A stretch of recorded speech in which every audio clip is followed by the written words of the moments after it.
ये एसएमपीएस मैंने नया डिज़ाइन किया है, जो कि इसमें भी मैंने ये वाला आईसी यूज़ किया हुआ है स्विचिंग के लिए, यूसी 3843।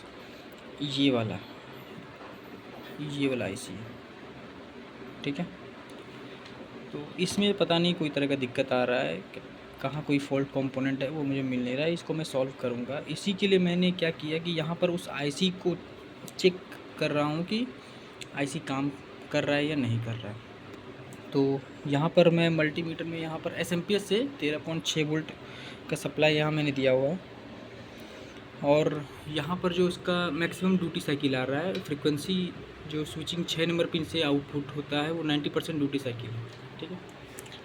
अब इसमें इस आईसी को अगर चेक करना है तो क्या क्या कर सकते हैं मैं ये बताता हूँ। कि पहले तो डीएसओ का प्रोब मैंने यहाँ पर ये 6 नंबर पिन पर लगाया हुआ तो वहाँ चल रहा है। अगर मैं ये पावर सप्लाई है, ठीक है, वहाँ पर वो फ्रिक्वेंसी आ रहा है, यहाँ पर ये वोल्ट अभी प्रोब खुल चुका है मल्टीमीटर का, इसलिए तो इसको मैं यहाँ से हटाऊँगा अगर, तो वहाँ पर बंद हो गया, और वापस से यहाँ पर जब मैं कनेक्ट कर ले रहा हूँ, ये मैं कनेक्ट कर रहा हूँ तो वहाँ पर फ्रिक्वेंसी आ जा रहा है, ठीक है।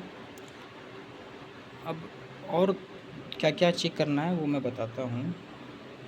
इसमें चेक करने के लिए 2-3 चीज़ें हैं। एक तो ये पावर चेक हो गया, 6 नंबर पिन पर आउटपुट आना चाहिए, और 6 नंबर पिन पर आउटपुट आएगा तो ठीक है। और दूसरा क्या है, मल्टीमीटर से आईसी को चेक करने के लिए अगर आईसी सही रहेगा तो ये वाला जो पिन है 8 नंबर पिन, इस 8 नंबर पिन पर 5 वोल्ट आना चाहिए।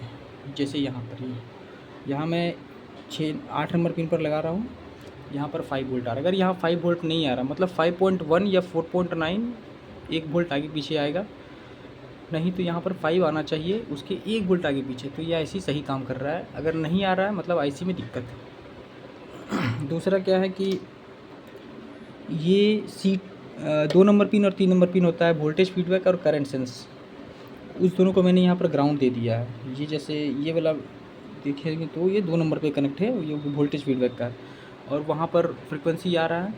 यहाँ पर अगर मैं इसे खोल दूँगा तो वो फ्रिक्वेंसी ख़त्म।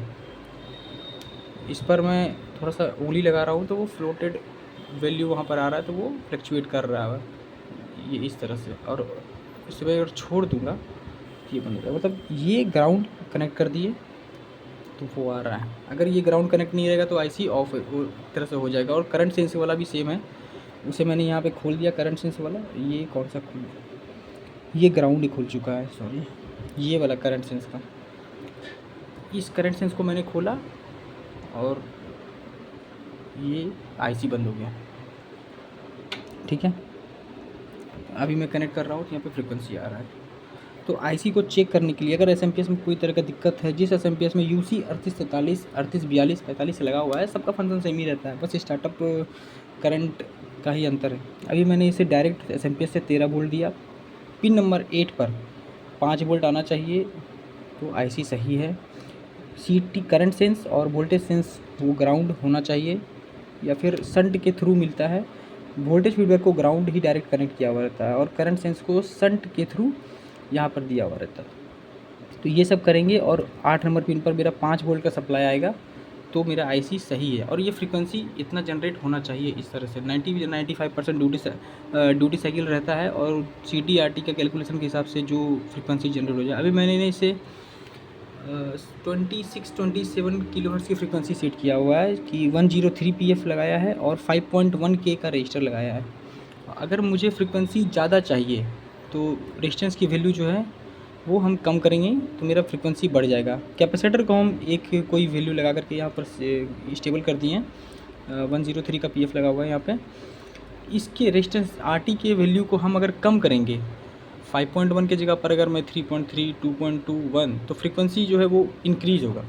और ज़्यादा लगाएंगे तो फ्रीक्वेंसी क्या होगा, डिक्रीज़ होगा।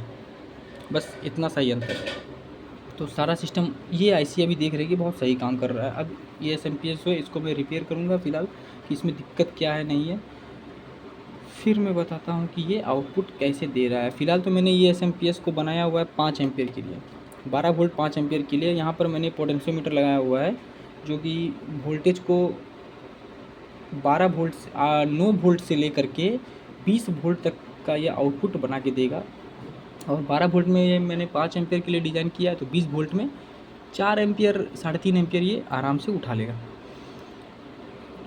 चलेगा। तो फिर मैं इसका आउटपुट लोड डाल करके और पूरा वर्किंग का वीडियो भी बना के दिखाऊंगा कि ये SMPS कैसे चल रहा है। और इसी कैबिनेट मैंने बनवाया था, ये 3D प्रिंटर से मैंने बनवाया था इसी के लिए, कि मैं इसे ऐसे करके इस तरह से ये पूरा सेट हो जाता है, इस तरह से ये पूरा इस पर सेट हो जाता है। अभी तार लगा हुआ है तो जा नहीं रहा अंदर में। तो अगले वीडियो में मैं दिखाऊंगा कि इस SMPS में दिक्कत क्या आया था, और इसको लोड डाल के चला के दिखाऊंगा कि ये प्रॉपर 5 एम्पियर का लोड उठाएगा उसकी जैसा मैंने डिज़ाइन किया है इसका।